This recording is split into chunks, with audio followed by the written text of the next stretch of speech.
Hello दोस्तों, जय श्री राम। तो दोस्तों, आप सुन रहे थे रामचरितमानस।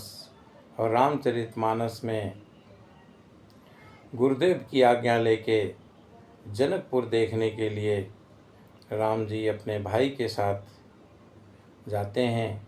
और वहाँ की जितनी भी जनता है, सबको पता चलता है कि भाई राम जी आए हुए हैं लक्ष्मण जी के साथ, तो अपना काम धाम सब छोड़ के चल देते हैं।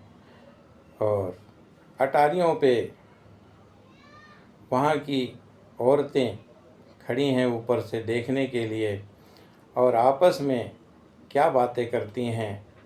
तो दोस्तों, आइए रामचरितमानस रूपी गंगा में प्रवेश करते हैं।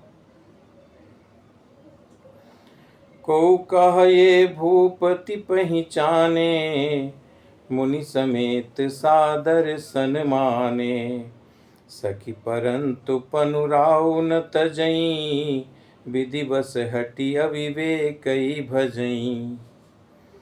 किसी ने कहा कि राजा ने इन्हें पहचान लिया है और मुनि के सहित इनका आदर पूर्वक सम्मान किया है, परंतु हे सखी, राजा अपना प्रण नहीं छोड़ता और वो होनहार के वशीभूत होकर हठपूर्वक अविवेक का ही आश्रय लिए हुए हैं और प्रण पर अड़े रहने की मूर्खता नहीं छोड़ता।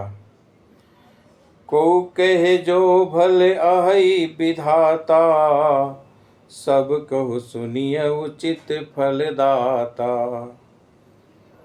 तो जान की मिलहि बरुएहु, नाहिन आल यहाँ संदेहु। कोई कहती है कि यदि विधाता भले हैं और सुना जाता है कि वे सबका उचित फल देते हैं, और तो जानकी जी को यही वर मिलेगा। और हे सखी, इसमें संदेह नहीं है। जो विधि बस यस बने संजोगु, तो कृत कृत्य होई सब लोगु। सखी हमरे आरती अति ताते, कब हुक ये आवहीं ये नाते। जो देव योग से ऐसा संयोग बन जाए तो हम सब लोग कृतार्थ हो जाएं। हे सखी, मेरे तो इसी से इतनी अधिक आतुरता हो रही है कि इसी नाते कभी ये यहाँ आएंगे। नाहित हम कहूँ सुनहु सखी, इन कर दर्शन दूरी। यह संघट तब होई जब, पुण्य पुकारत भूरी।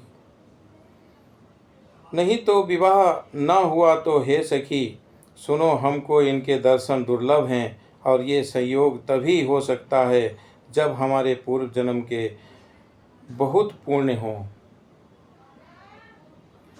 बोली अपर कहेउ सखिनी का, यही विवाह अति हित सब ही का।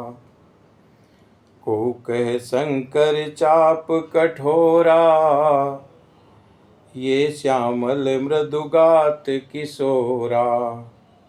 दूसरी ने कहा कि हे सखी, तुमने बहुत अच्छा कहा, और इस विवाह से सभी का परम हित है।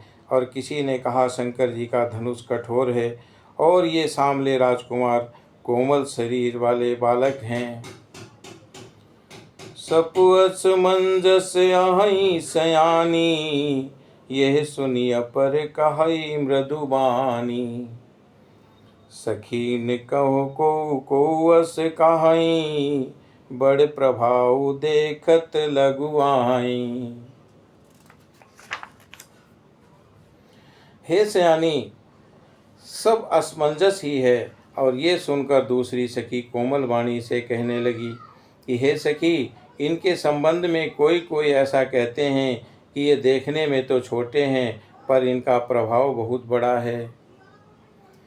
परसिजा सुपद पंकज धूरी, तरी अहिल्या कृत अघभूरी। सो किरहाई बिनु शिव धनु तोरे, यह प्रतीत परिहरिय न मोरे। जिनके चरण कमलों की धूलि का स्पर्श पाकर अहिल्या तर गई। और जिसने बड़ा भारी पाप किया था और वे क्या शिवजी का धनुष बिना तोड़े रहेंगे, और इस विश्वास को भूल कर भी नहीं छोड़ना चाहिए। जेहि बिरंचि रचि सिय समारी, तेहि श्यामल बरु रचउ बिचारी। तासु बचन सुनि सब हरसानी, ऐसे ही हो कहीं मृदुबानी। जिस ब्रह्मा ने सीता को संवार कर बड़ी चतुराई से रचा है, उसी ने विचार कर श्यामला बर भी रच रखा है। और उसके ये वचन सुनकर सब हर्षित हुईं और कोमल वाणी से कहने लगीं कि ऐसा ही हो। हिय हर सही बर सही सुमन, सुमुखी सिलोचनि वृंद। जाई जहाँ जहाँ बंधु दो, तहाँ तहाँ परमानंद। सुंदर मुख और सुंदर नेत्रों वाली स्त्रियां समूह की समूह हृदय में हर्षित होकर फूल बरसा रही हैं। जहाँ जहाँ दोनों भाई जाते हैं, वहाँ वहाँ परम आनंद छा जाता है। पुर पूरब दिशि गे दो भाई, जहाँ धनुमक हित भूमि बनाई। अति विस्तार चारु गच गाढ़ी, विमल वेदिका रुचिर संवारी। दोनों भाई नगर के पूरब ओर गए, जहाँ धनुष के लिए रंग भूमि बनाई गई थी और बहुत लंबा चौड़ा धनुष ढाला हुआ पक्का आंगन था, और जिस पर सुंदर और निर्मल वेदी सजाई गई थी। चहु दिशि कंचन मंच विशाला, रचे जहाँ बैठे मही पाला। तेहि पाछे समीप चहु पासा, अपर मंच मंडली विलासा।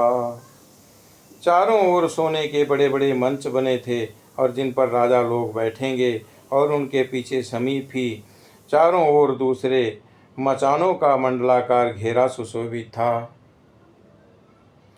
कछुक ऊंची सब भांति सुहाई, बैठई नगर लोग जहाँ जाई। तिनके निकट विशाल सुहाए, धवल धाम बहुबरन बनाए। वो कुछ ऊंचा था और सब प्रकार से सुंदर था। जहाँ जहाँ जाकर नगर के लोग बैठेंगे, और उन्हीं के पास विशाल एवं सुंदर सफ़ेद मकान अपने रंगों के बनाए गए हैं। जहाँ बैठे देखहीं सब नारी, जथा जोग निज कुल अनुहारी।